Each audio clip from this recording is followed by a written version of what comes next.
Hello दोस्तों, स्वागत है आप सभी का मेरी यूट्यूब चैनल पर।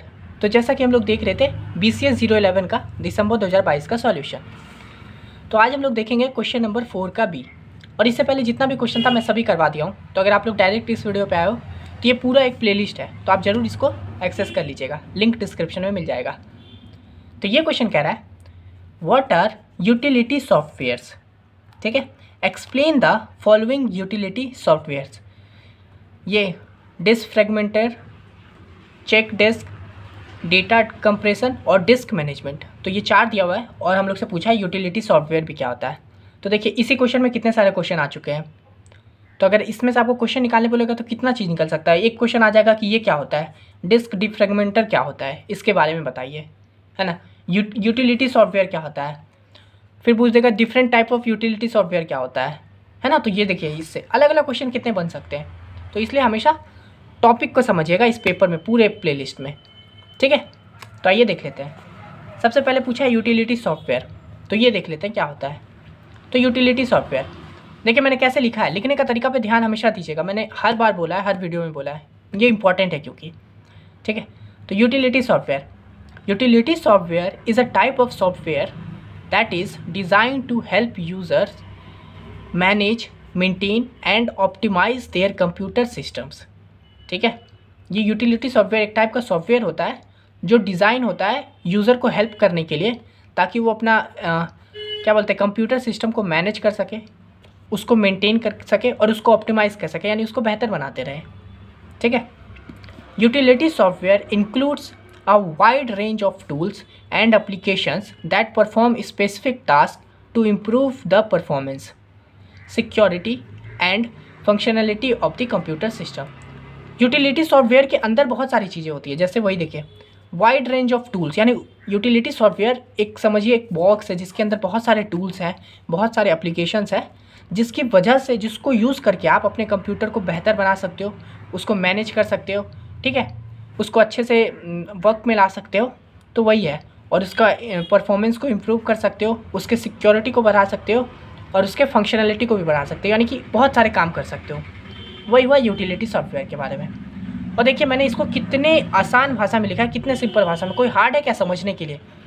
देखिए पूरा utility software is a type of software that is design to help user manage, maintain and optimize their computer system. ठीक है, मैनेज करो, मेंटेन करो, उसको ऑप्टिमाइज़ करो, है ना। Utility software includes a wide range of tools. ठीक है, मतलब यूटिलिटी सॉफ्टवेयर के अंदर अभी तो बता दिए कि क्या काम करता है, किस काम के लिए। अब उसके अंदर का मैं बता रहा हूँ कि यूटिलिटी सॉफ्टवेयर के अंदर क्या क्या है। तो वाइड रेंज ऑफ टूल्स होता है और एप्लीकेशंस होता है जो परफॉर्म करता है कोई स्पेसिफिक टास्क, किस लिए, तो आपके इम्प्रूव करने के लिए, इम्प्रूव द परफॉर्मेंस, सिक्योरिटी और functionality of the computer system. ठीक है, तो ये आंसर देखिए बहुत सही और बहुत सिंपल सा आंसर लिखा हुआ है।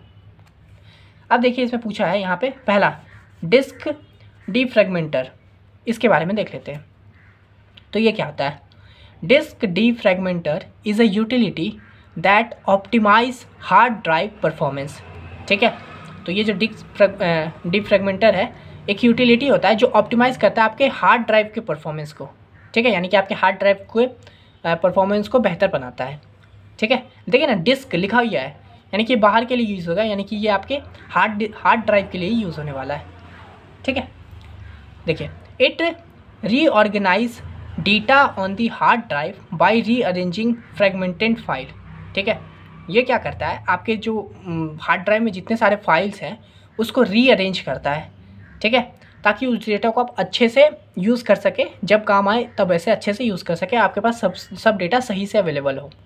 ठीक है, fragmentation occurs as files are created, modified and deleted, causing data to become scattered across the drive। ठीक है, तो ये क्या है, fragmentation occurs as file are created। Fragmentation कब आता है, जब आप कोई फाइल को क्रिएट करते हो, उसको मॉडिफाई करते हो या उसको डिलीट करते हो, और उसके अंदर डेटा में जो जो चेंजेस आता है, जो वो इधर उधर होता है, उसको कहते हैं फ्रेगमेंटेड। ठीक है, उसके बाद देखिए disk defragmenter brings related files parts closer together, reducing the time it takes to access and load files. ठीक है, यानी कि सिंपल समझिए क्या करता है, मैंने पहले बताया था कि ये सारे फाइल्स को एक साथ लाता है, यानी जो आपका ब्रिंग्स रिलेटेड फाइल्स, यानी जो रिलेटेड फाइल्स है उसको साथ में ले आता है, जिसकी वजह से टाइम कम होता है ना, टाइम कम लगेगा। अगर मान लीजिए एक ही तरह का फाइल आपके पास सब एक ही जगह अवेलेबल है तो आपको कम टाइम लगेगा उसको एक्सेस करने में, आप तुरंत एक्सेस कर पाओगे। तो वही लिखा है, reducing the time its take to access and load files, है ना। ये काम ही इसका है कि सारे फाइल्स को एक तरफ ले आना, अच्छे से ले आना, ताकि आप हार्ड ड्राइव में जितने भी फाइल है उसको आराम से एक्सेस कर पाओ, जल्दी एक्सेस कर पाओ। तो बस वही लिखा है। और देखिए मैंने पॉइंट में लिखा है, एकदम पॉइंट में बना के लिखोगे तो बहुत नंबर अच्छे से मिलेगा। ऐसे डॉट दिए, पॉइंट लिखे, फिर दूसरा, आप चाहो तो इस दोनों पॉइंट के बीच में एक लाइन छोड़ सकते हो, ठीक है। ये सब इंपॉर्टेंट है, ध्यान दीजिएगा, इसलिए बोल रहे हैं। तो पहले देखिए मैंने लिख दिया कि ये हार्ड ड्राइव क्या करता है, हार्ड ड्राइव के परफॉर्मेंस को यूटिलाइज़ करता है ना। क्या करता है, रीअरेंज करता है, ऑर्गेनाइज करता है डेटा को। और फ्रेगमेंटेशन कब होता है, जब आप किसी फाइल को बनाओगे, क्रिएट करोगे, डिलीट करोगे, तब हो जाता है, ठीक है। तो यही है। और ये क्या करता है, फाइल्स को क्लोज ले आता है ताकि कम टाइम में आप सभी एक्सेस कर सको फाइल को। तो ये हो गया, ये हो गया डिस्क फ्रेगमेंटर। अब ये है CHK DSK, इसके बारे में देखते हैं।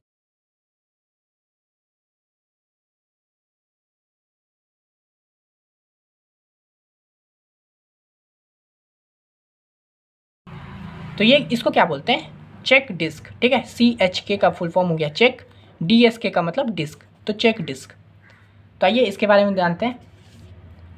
Check disk is a diagnostic utility for storage devices, typically hard drives, ठीक है। यानी कि ये भी एक यूटिलिटी है, किसके लिए है, डिवाइस, स्टोरेज डिवाइस के लिए, ठीक है। यानी ये भी हार्ड ड्राइव्स में ही यूज़ होता है, चेक डिस्क। देखिए चेक डिस्क नाम है इसका भी, डिस्क है तो हार्ड ड्राइव के लिए यूज़ होगा, ठीक है। Its primary role is to check device health and data integrity.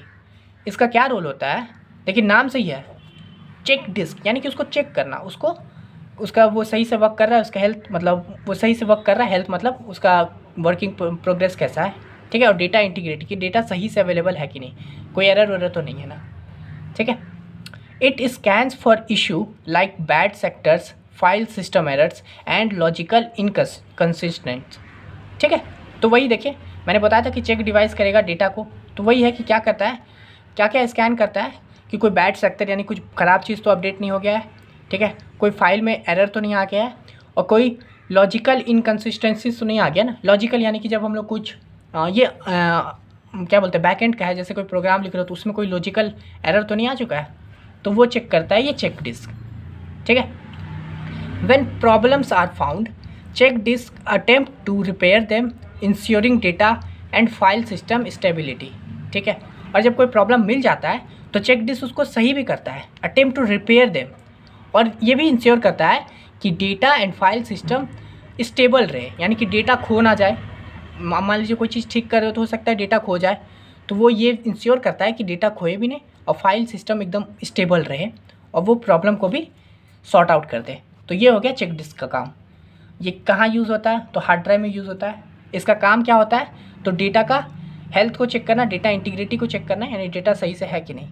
उसके बाद क्या करता है, ये स्कैन करता है, क्या क्या स्कैन करता है, कोई बैड सेक्टर आ गया है, फाइल सिस्टम एरर आ गया है, या कोई लॉजिकल इनकन्सिस्टेंसी आ गया है, ठीक है। और जब कोई प्रॉब्लम दिख जाता है इसको, तो वो इसका काम वो भी है कि इसको रिपेयर करता है, ठीक है। और ये भी इंश्योर करता है कि डेटा खोए ना और फाइल सिस्टम एकदम सही से वर्क करे, ठीक है। इसी तरह से आप देख लेते हैं तीसरा क्या है, डेटा कंप्रेशन। तो देखिए डेटा कंप्रेशन के बारे में देखते हैं। Data compression is a technique to reduce file sizes for efficient storage and transmission. देखिए डेटा कंप्रेशन आप लोग भी सुने होंगे, ये कंप्रेशन का मतलब फ़ोटो कंप्रेस करते होगे आप लोग, किसी फॉर्म को भरते हो तो ना फ़ोटो नहीं बोलता है कि इस 100 KB से ज़्यादा नहीं होना चाहिए, तो क्या करते हो आप लोग, फ़ोटो को कंप्रेस करते हो, है ना। तो वही है ये compression. Data compression is a technique to reduce file sizes, है ना। ये टेक्निक होता है जिससे आप फाइल का साइज़ को रिड्यूस कर सकते हो, ठीक है, for efficient storage and transmission, यानी कि आप उसको अच्छे से स्टोर कर पाओ, इफ़िशिएंट स्टोरेज के लिए और ट्रांसमिशन के लिए, किसी तरह का चेंजेस के लिए डेटा कंप्रेशन का यूज़ होता है। जनरली आप कोई फॉर्म भरते हो तो फ़ोटो मांगता है तो बोलता है 100 KB से ज़्यादा नहीं होना चाहिए, कोई सिग्नेचर कहीं करते हो, कोई फॉर्म भरते हो, तो उसमें भी बोलता है ना कि ये 20 KB से या 50 KB से ज़्यादा नहीं होना चाहिए। तो वहाँ पे आप फ़ोटो कंप्रेस करते हो। यही हो क्या करता है, फाइल के साइज को रिड्यूस कर देता है। क्या आपको पहले से पता होगा। आगे देखते हैं। It works by using algorithm to eliminate redundancy in data. ये क्या करता है, एल्गोरिदम करता है जिससे क्या करता है, रिडंडेंसी इन डेटा। ठीक है, यानी कि जो रिपीटेशन हो रहा है ना, यानी कि कोई डेटा बार बार यूज़ हो रहा है तो उसका रिडंडेंसी को कम कर देता है, जिसकी वजह से फाइल का साइज छोटा हो जाता है ना। तो वही हुआ कि कौन सा एल्गोरिदम करता है, डेटा को कम कर देता है। ठीक है, एलिमिनेट कर देता है। Compressed file take up less storage space and can be transmitted faster over networks. ठीक है, अब देखिए कंप्रेस्ड, कोई फाइल को कंप्रेस्ड करते ही क्यों है हम लोग, ताकि उसका स्टोरेज कम हो सके। तो वही है कि वो लेस स्टोरेज स्पेस लेता और जिसकी वजह से ये फास्ट मूव कर पाता है ना। कम डेटा देगा तो जल्दी जा पाएगा। तो वही है। सम एग्जांपल जैसे होता है जिप, RAR और gzip। जिप फाइल में कर देते हो किसी चीज़ को तो उसका कम डेटा कंप्रेस्ड हो जाता है ना। तो वही हम लोग लिखते हैं। देखिए मैंने सब पॉइंट में लिखा कैसे कैसे वर्क कर रहा है धीरे धीरे। पहले मैंने बता दिया कि क्या टेक्निक होता है डेटा कंप्रेशन का, उसके बाद मैं बता दिया कि क्या वर्क करता है, कैसे वर्क करता है, और उसके बाद वो वर्क करने के बाद क्या उसमें चेंजेस होता है तो वो बता दिया कि वो कम स्टोरेज लेता है और जिसकी वजह से वो ट्रांसमिट जल्दी हो पाता है। एग्जांपल भी दे दिया जिप। ठीक है, आप एक दे सकते हो, उतना नहीं है, पॉइंट में लिखो, अच्छा है। अब चौथा देखिए, डिस्क मैनेजमेंट। तो ये है disk management utilities provide tools to organize and manage storage devices like hard drives and partitions. ठीक है, यानी डिस्क मैनेजमेंट जो है ये भी किस में यूज़ होता है, किस में यूज़ होता है, तो हार्ड ड्राइव में। किस लिए यूज़ होता है, तो ऑर्गेनाइज और मैनेज करने के लिए डिवाइस को, स्टोरेज डिवाइस को। ठीक है, डिस्क मैनेजमेंट नाम से ही है, मैनेज करना डेटा को। तो वही है, provide tools to organize and manage storage device like hard drives. ठीक है, या पार्टीशंस, हार्ड ड्राइव से यूज बोलिए। ठीक है, users can create, resize, format and manage partitions using this tools. ठीक है, यानी कि यूज़र डिस्क मैनेजमेंट है, यानी कि इसमें यूज़र क्रिएट भी कर सकता है, उसमें चेंजेस भी कर सकता है, उसको बदल भी सकता है, यानी कि रीसाइज कर सकता है, उसके साइज़ को कम कर सकता है, उसको फॉर्मेट कर सकता है, यानी डिलीट भी कर सकता है, और उसके जितने भी पार्टीशंस हैं, मतलब उसके में जितने भी पार्ट्स हैं उसको मैनेज कर सकता है यूजिंग दिस टूल्स। यानी डिस्क मैनेजमेंट के अंदर जितना टूल्स होता है उसको यूज़ करके। ठीक है, अब देखिए, disk management enhances overall storage efficiency and device management on a computer. ठीक है, या इससे डिस्क मैनेजमेंट क्या करता है, इन्हेंस करता है ओवरऑल स्टोरेज इफ़िशिएंसी को, यानी कि ओवरऑल जो स्टोरेज का इफ़िशिएंसी है उसको अच्छे बनाता है, यानी और बेहतर करता है, इन्हेंस करता है। And device management on a computer, और ऑब्वियसली डिवाइस को मैनेज करता है कंप्यूटर में। तो ये हो गया डिस्क मैनेजमेंट। तो इस तरह से पॉइंट में लिखिएगा। मैंने सभी के बारे में बता दिया, यूटिलिटी सॉफ्टवेयर के बारे में बता दिया, इसके बारे में बता दिया, इसके बारे में, इसके बारे में, उसके बारे में, सभी के बारे में बता दिया है। 10 मार्क्स का क्वेश्चन था, इतना लिखोगे अच्छा है। पॉइंट में देखो, ध्यान दीजिएगा, पॉइंट में लिखे हैं। तो इस वीडियो के लिए इतना ही। आशा करते हैं मेरा वीडियो आपको पसंद आ गया होगा। पसंद आया तो लाइक कीजिए। मिलते हैं नेक्स्ट वीडियो में, तब तक के लिए धन्यवाद।